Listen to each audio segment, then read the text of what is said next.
Mesdames, Messieurs, bonjour. Alors, je suis en direct de la Porte de Versailles à Paris dans le cadre du Salon de l'Agriculture pour vous présenter un thème qui m'est important. Le jardin connecté, est-ce un mirage, oui ou non? C'est la question que nous allons voir ici sur ce plateau avec Alain Delavie. Bonjour. Bonjour. Vous êtes directeur des rédactions de Rustica. Et puis, on va vous poser la question dès le début du débat. Juste à vos côtés, Thierry Desforges, bonjour. Bonjour. Alors, vous êtes fondateur de monpotager.com. Juste en face de vous, Michael Kandeki, bonjour. Bonjour. Vous êtes fondateur de MyFood et juste à vos côtés, Théo Champagnat, bonjour. Bonjour. Vous êtes cofondateur de Cycloponics. Alors on va voir chacun vos projets, vos réalisations, vos entreprises. Mais juste avant, Alain Delavie, est-ce qu'aujourd'hui, le jardin connecté, c'est un mirage? Un mirage, non, c'est déjà une réalité pour les jardiniers. Alors, certainement pas la plus grande réalité, mais ça existe. Et en fait, il y a deux nouvelles tendances qui sont apparues. C'est le green monitoring et puis le vegetal hacking. En fait, qu'est-ce que c'est? C'est simplement un jardin qui est géré à distance, donc un jardin connecté. C'est pas tellement le jardin qui est connecté, mais plus les jardiniers. Mais il y a des applications, il y a des sites, et puis il y a des modèles de potager qui rentrent dans la maison ou qui restent sur le balcon ou la terrasse. Il y a de plus en plus. Alors bien sûr, on a commencé avec les tondeuses, on a commencé avec l'arrosage automatique, qui est une chose qui se développe de plus en plus. On a des vérandas qui sont aussi des petites serres de jardin qui sont aussi connectées. Voilà, on a un démarrage de connexion et de plus en plus, et en particulier le potager aussi devient de plus en plus connecté et se développe. Donc c'est un mirage, non, moi je dirais une réalité aujourd'hui qui est en cours de développement. Merci pour cette introduction. Alors on va voir différents startups qui vont présenter donc leur réalisation. Thierry Desforges, monpotager.com, on vous reçoit régulièrement. Alors vous avez créé un fil d'Ariane entre des citadins d'un côté et puis des agriculteurs qui peuvent cultiver quelques mètres carrés pour un citadin. Donc vous créez un lien. Mais votre modèle évolue, expliquez-nous. En fait, on a commencé à développer une application qui permettait en fait aux citadins de pouvoir découvrir ce qu'était le métier du producteur en cultivant en ligne une parcelle de potager, en suivant l'évolution de ses fruits et légumes directement en ligne. Et puis au fur et à mesure, on évolue et on est en train de se dire qu'il faut qu'on puisse offrir notre service à différents acteurs. Ça peut être à la restauration collective, ça peut être à des grandes entreprises, ça peut être donc à des fins plutôt pédagogiques, mais ça peut être aussi à des fins d'utilisation de big data pour pouvoir faire des modèles prédictifs pour prédire les attentes des consommateurs et notamment pour orienter par exemple les développements de variétés de semences ou des productions de semences, parce qu'on sait que quand on a une tendance qui se confirme chez nous, chez des consommateurs qui plantent de plus en plus de telle espèce, comme ils plantent par anticipation, ça nous permet d'avoir une visibilité sur ce qui va se passer dans l'année. Est-ce que quelque part aussi vous allez regrouper de l'offre d'agriculteurs pour peut-être pouvoir me proposer à moi, citadin, de la nourriture en direct? En fait, ce qu'on se dit, c'est que les citadins, leur attente, c'est de la simplicité. La qualité d'une part et de la facilité de l'autre. Si on arrive à rejoindre la qualité, les origines, la transparence avec la simplicité, c'est-à-dire que par exemple, j'habite dans le 13e arrondissement et le dimanche matin à 10h45, j'ai décidé de faire un barbecue avec des amis. Il me faut des saucisses, des grillades et puis des tomates.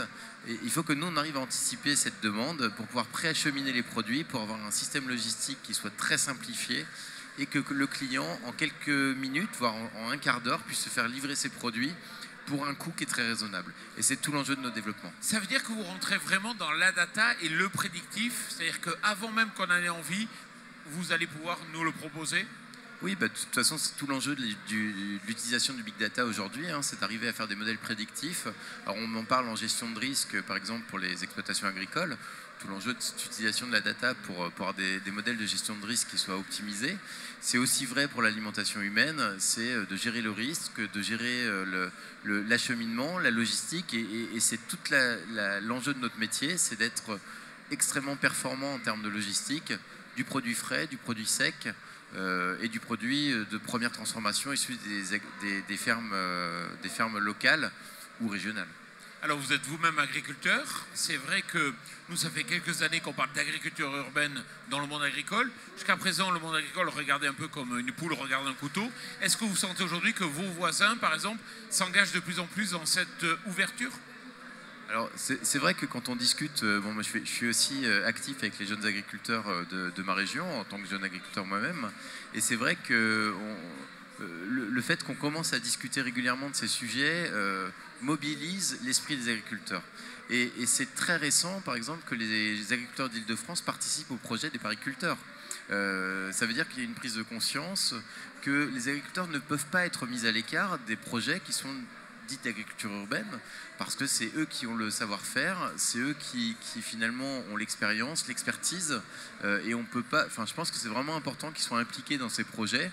Aussi parce qu'on peut imaginer demain qu'on a des fermes Île-de-France, par exemple, dans ce cas-là, qui sont petit à petit diminuées par la pression foncière, et qu'il faut aussi assurer de la pérennité aux exploitants, aux modèles d'agriculture qui sont issus de la périurbanité. Parce que l'agriculture urbaine, c'est un métier, il y a le mot agriculture dedans, et agriculture, c'est un métier, c'est le métier des agriculteurs, ça ne peut que les concerner.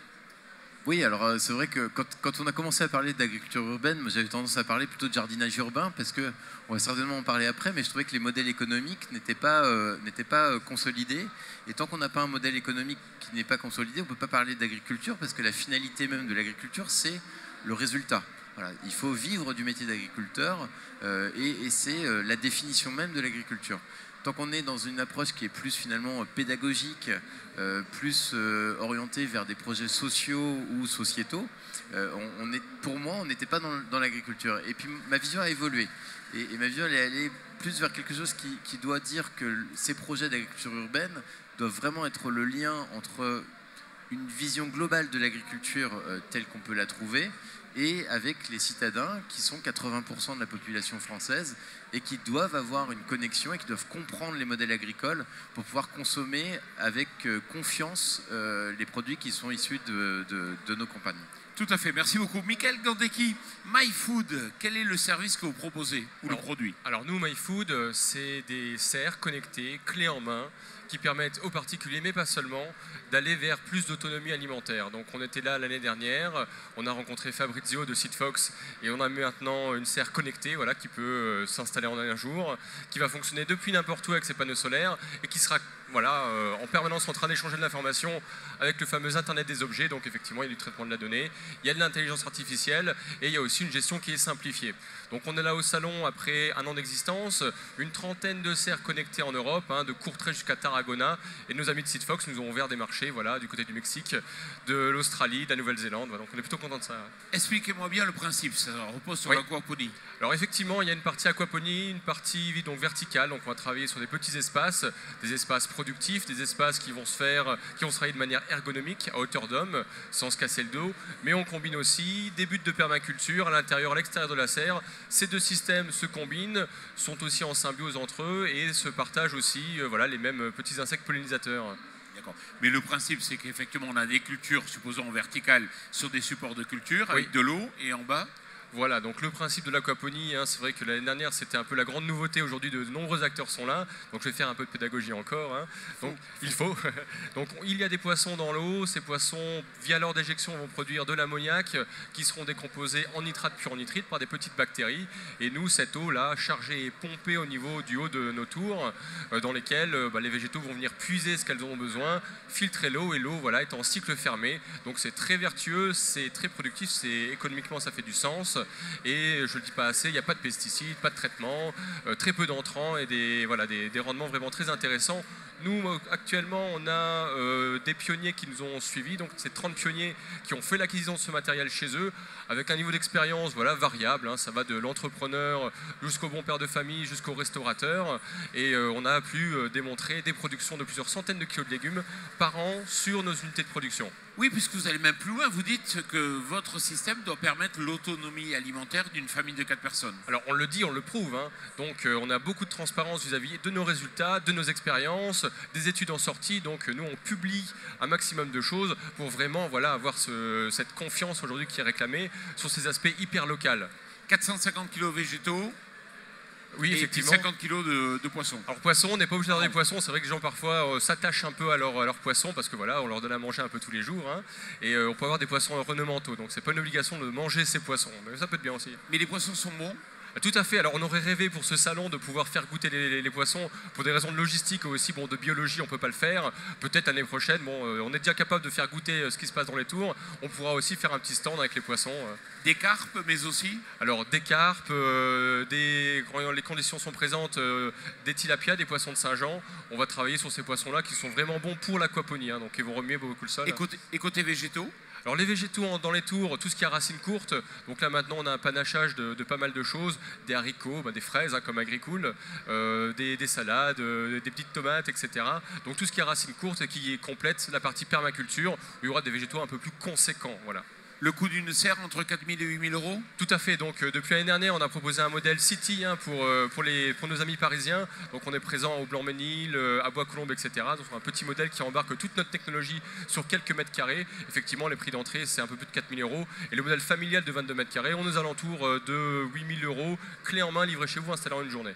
Et quand je pars en vacances, comment je fais? Alors justement, l'aspect connecté, on en a parlé, il est important parce que les gens ont de nouvelles contraintes, de nouvelles attentes, de l'hyper-local, du transparent, de l'ultra-frais, des choses nutritionnellement qui font beaucoup de sens, mais pour autant, ils ne veulent pas rester 80 heures dans leur jardin à chasser les limaces et les coccinelles.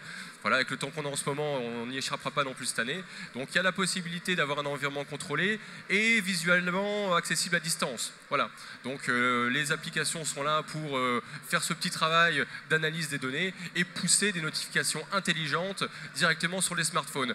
On a l'esprit ailleurs, l'application fait le travail à notre place, on est amené à intervenir, mais aussi on peut partir en vacances tranquille 2-3 semaines sans souci. Il faut y consacrer 10 minutes par jour? 10 minutes par jour ou même 1 heure par semaine. Voilà, un peu de maintenance, la cueillette et un peu de gestion sur l'application et surtout sur les filtres par exemple. Et si j'ai un chat, je nourris le chat avec les poissons et moi je mange les végétaux? Voilà, donc c'est un cycle fermé où qui inclut aussi le chat, on est inclusif dans ce qu'on fait, le principe de la permaculture. Mais non, vous avez bien pensé les protections pour être sûr justement qu'il n'y a pas de problème. Voilà, donc il y a certains entrants qu'on va laisser passer, hein, naturellement, hein, les insectes pollinisateurs. Par contre, les chats, les hiboux, tout ça, non, c'est pas trop notre truc. Très bien, félicitations. Merci.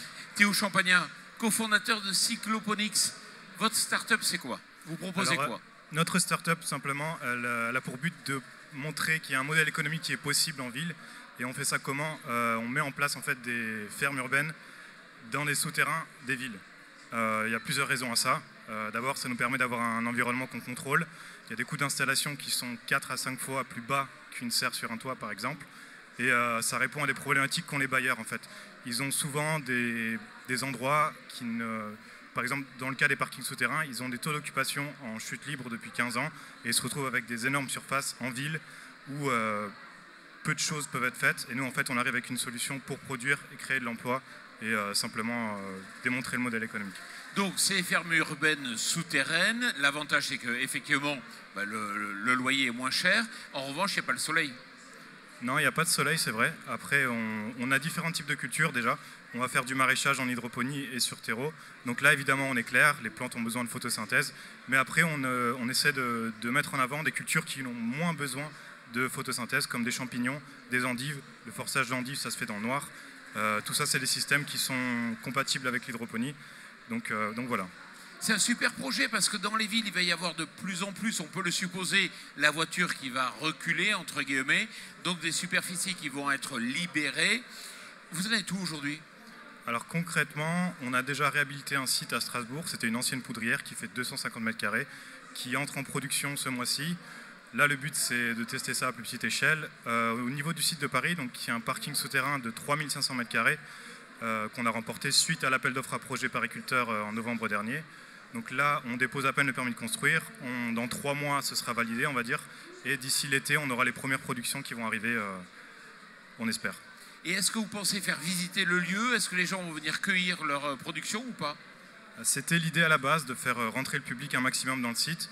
Après, on est tombé face à une sorte de réalité en fait administrative qui fait que quand on dépose un permis de construire, il y a un ERP. Donc ça, c'est l'accueil du public et ça devient beaucoup plus lourd en termes de réalisation. Donc on a décidé en fait de créer seulement une exploitation et donc de vendre en dehors du site. Donc il y aura, évidemment, il y aura des visites de site, mais ce sera plus des visites de type industriel. D'accord. Alors c'est vrai que nous avons reçu Anne Hidalgo, puisqu'on a fait une émission sur l'agriculture urbaine. La question qui ressort, c'est qu'effectivement, le modèle économique n'est pas évident à trouver. Je suis très optimiste sur le futur. En revanche, à court terme, ce n'est pas évident. Qu'est-ce que vous en pensez? Alors, c'est vrai qu'il y a pas vraiment encore d'exemples qui existent. Il y en a certains, mais c'est plus aux États-Unis. On a une longueur de retard, comme c'est souvent le cas. Mais ça se rattrape. On est assez confiant sur notre modèle. On ne l'a pas encore prouvé, mais on va le démontrer très très vite. Aujourd'hui, on a tout un tas de techniques qui sont à notre disposition, que ce soit en termes de ferme digitale, d'objets connectés, etc. On peut effectivement tout contrôler sur son smartphone. Après, voilà, nous on est très confiants sur nos modèles, on a nos sourcing, nos partenaires, on a la technique derrière, voilà. On est quasiment sur notre coup. Oui, mais il y a des candidats à l'élection présidentielle qui prônent la libéralisation du cannabis. Est-ce que c'est là le modèle? Ah, vous n'attendiez pas cette question? Non, c'est pas ça. On n'a pas pensé à ça, honnêtement. Mais... Qu'est-ce que vous en pensez du modèle économique, les autres? Alors le modèle économique, nous, ce qu'on a testé pour le salon, c'est de faire des doubles fermes. Donc d'un côté, un espace productif qu'on a l'habitude de maîtriser, comme je l'expliquais, Aquaponie Permaculture, mais aussi un hall d'accueil qui peut servir d'espace d'interaction sociale à une échelle locale, où on va pouvoir, par exemple, articuler des activités de distribution avec la Roche Kidiwi. Donc on espère pouvoir lancer, on en recherche d'ailleurs des entrepreneurs pour prendre ces projets, des cultivateurs urbains pour faire l'acquisition de ce matériel en ville, pour d'un côté produire, mais être aussi distributeur. L'idée c'est de diversifier les sources de revenus par la vente, mais aussi par la distribution. Donc c'est en venant chercher la réalité économique là où elle se trouve, qu'on arrivera éventuellement à trouver des seuils de rentabilité extrêmement rapides. On rejoint un peu ce que disait Thierry, c'est un métier, agriculteur urbain. Alors effectivement, c'est un métier. Nous, l'idée, c'est pas de passer beaucoup de temps à gérer la production, mais passer plus de temps dans le digital, à chercher ses clients, à se référencer. Aujourd'hui, tout passe par Google, tout passe par le référencement. Il faut produire du contenu, il faut produire de l'image. Et ça, finalement, c'est peut-être ça l'agriculteur du futur. C'est la mise en valeur de sa production, c'est éventuellement la transformation d'une partie de sa production hyper locale. Thierry? Oui, alors je pense qu'une des limites des business models d'agriculture urbaine, c'est la diversité. On voit bien que beaucoup de projets quand même tournent autour de production à très haute valeur. Alors je pense aux plantes médicinales ou aromatiques, je pense aux fraises, je pense à des produits à très haute valeur. Et il y a quand même un délaissement de toutes les espèces qui constituent peut-être 95% de la diversité agricole française, qui sont évidemment laissées de côté par les modèles d'agriculture urbaine parce qu'ils ne soutiennent pas la pérennité des modèles économiques. Donc je pense que ça veut dire que c'est indispensable de faire cohabiter les deux. Déjà parce qu'il faut absolument garder cette diversité dans l'alimentation, il faut absolument garder cette diversité aussi dans les campagnes. Il faut aussi savoir quand même que tous les produits qui apportaient de la valeur ajoutée dans les exploitations, si on les ramène en ville, ça veut dire qu'on va perdre encore de la valeur ajoutée dans les exploitations qui souffrent déjà. Donc ça veut dire qu'il y a besoin d'un engagement aussi des politiques, de dire ok, on accompagne la transition vers une agriculture qui est plus urbaine, plus recentrée sur le consommateur, mais il faut aussi accompagner de l'autre côté les agriculteurs qui sont en place pour leur maintenir en fait leur niveau de vie. On voit qu'ils souffrent beaucoup, donc il faut vraiment essayer d'arriver à combiner tout ça et que chaque projet puisse aussi emmener des startups, des agriculteurs avec lui. Bon, merci beaucoup. Alain Delavie, quel regard vous portez, vous, en tant que directeur de rédaction de Rustica, sur tous ces exemples qui montrent que l'agriculture urbaine est en pleine phase de bouillonnement, là, au départ? Bien, un regard plus que bienveillant et surtout très intéressé. En tant que consommateur, bien sûr, parce que c'est une proximité et la proximité de plus en plus recherchée. La qualité est aussi au rendez-vous, donc c'est aussi très important. Et après, en tant que jardinier, effectivement, le côté culture un peu, je vais dire, élitiste, la fraise, la petite ciboulette. Quand on voit qu'aujourd'hui, les 5 brins de ciboulette en plein hiver, ça nous coûte 1,50 €, c'est vrai que le jardinier est sensible à ça. Et puis surtout au goût et au plaisir. Donc tout ça, c'est des choses qui nous attirent, qui nous intéressent et que l'on suit avec beaucoup d'attention parce qu'effectivement, jardin, agriculture urbaine, agriculture, tout ça c'est très lié et très proche. Et là, en plus, ça se rapproche du jardinier de ville qui était un peu perdu dans son béton. Alain Delavie, merci beaucoup. Je rappelle qu'on peut vous retrouver sur Rustica. Messieurs, merci beaucoup pour le dynamisme, l'innovation et puis bonne chance pour tous vos projets. Merci à vous. Merci à vous. Merci beaucoup.